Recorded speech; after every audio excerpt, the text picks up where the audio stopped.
Joshua chapter 10. You have to look at it to get the story, but I'll give you the gist. And the gist is that the Gibeonites, who were supposed to have been the enemies of Israel, have wangled their way into becoming a covenant partner with them. They are now part of the story of Israel. So what happens when you get into covenant is something very interesting and very wonderful. When you enter into partnership, then it's like God fights on your behalf. You have become part of a community, and the community, a bit like the mafia, you mess with him, you mess with the whole lot. It's part of a community that is going to be on your side. Okay, so the consequence of covenant is simply this.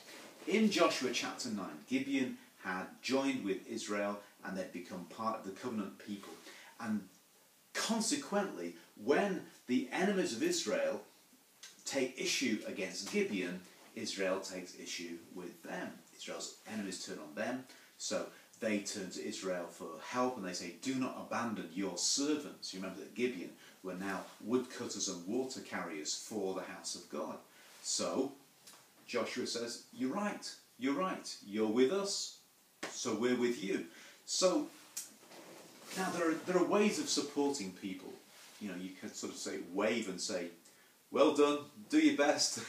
There's ways of supporting people, especially when you've been conned a little like Joshua had. But Joshua throws the whole weight of his resources into it. He gets the best fighting men. They do a midnight march. They catch the enemy by surprise. And Joshua throws he mobilizes the whole force in support of this new ally, Gibeon. They mobilize and they move through the midnight and they catch the enemy by surprise. They ambush them. And if God is for us, who can be against us? Once you've linked in with the covenant of God, there are extraordinary resources at your command. God is on your side once you've proved yourself to be on his side.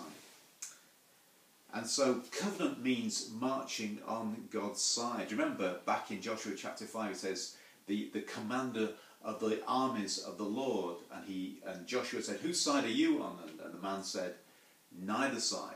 I am here as commander of the armies of the Lord. And Joshua puts his face on the ground and submits. So in that moment what Joshua is doing is he is submitting to the Lord's purposes. Even if you take that just as a figure of speech, that's what he's doing. A metaphor, that's what he's doing. He's committing himself to the Lord's purposes. And now, because Gibeon has committed themselves to the Lord's purposes, then it's like all heaven is released on their side. So, humanly speaking, Joshua marches through the night, catches the enemy by surprise and conquers them.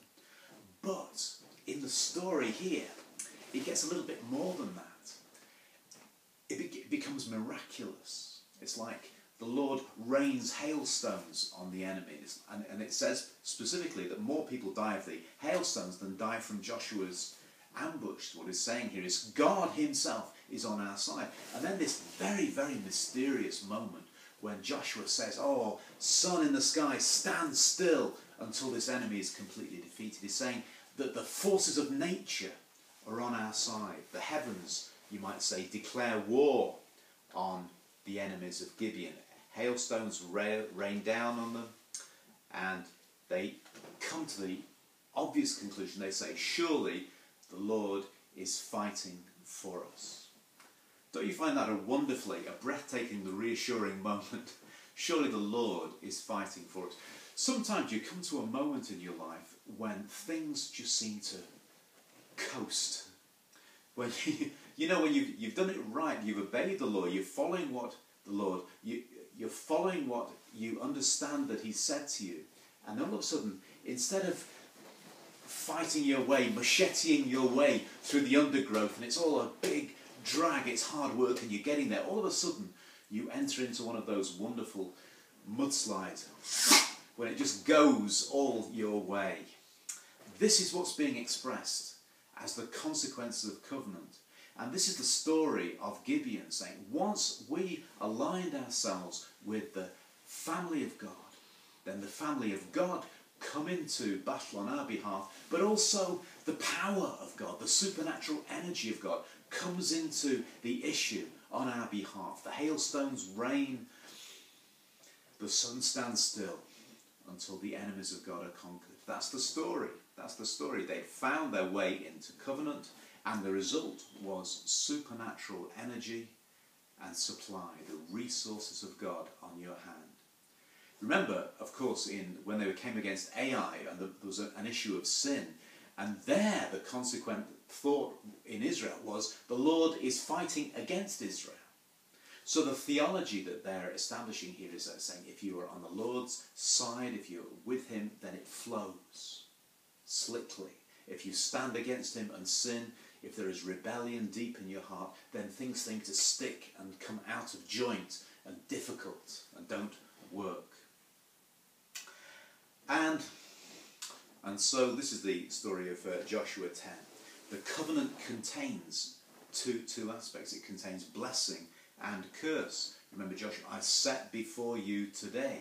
Choose ye today whom you will serve, in Joshua chapter 24. And this is the stone of covenant, is either a stone of stumbling or a foundation stone on which to build. And the stone stands, they say, at the end of the chapter, to this day, to this day. Do you think it is to this day?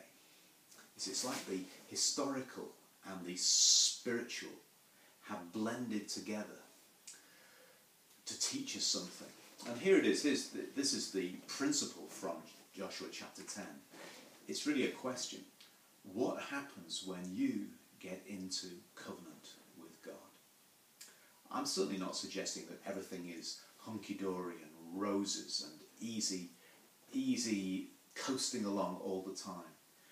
But there is a change. There is a change. When your heart is right with God, when you've lined yourself up, there is a change. There is a clarity in your thinking. You know, when you stop lying, there's a clarity. You don't have to worry too much about what you've said to so-and-so. When you're working according to the commandments and the grace of God, then things flow more easily. This is the principle from Joshua chapter 10. May you be blessed. May we experience that wonderful flow of his grace. Amen.